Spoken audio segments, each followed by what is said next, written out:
চলতি পথে আপনি এমন অনেক মানুষকে পাবেন যাদের মুখের ভাষা মরিচের মতোই ঝাল, কঠিন কটু কথায় ভরা, আত্মসম্মানকে আঘাত দেওয়ার মতো।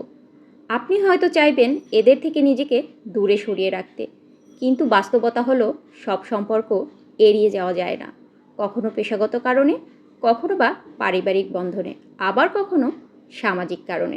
এই মানুষগুলোর সাথে আমাদের চলতেই হয়।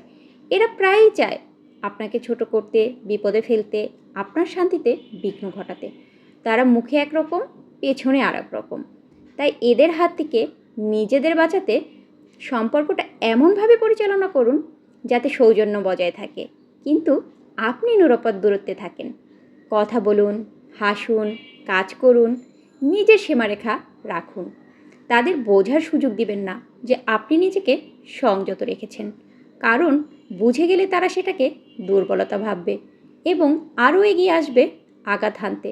মনে রাখবেন, সব যুদ্ধ কিন্তু প্রকাশ্যে হয় না। কিছু যুদ্ধ চুপচাপ বুদ্ধিমত্তা দিয়ে জেতা যায়। ভদ্রতা বজায় রাখুন, কিন্তু নিজের মানসিক শান্তির সঙ্গে কখনো আপোষ করবেন না।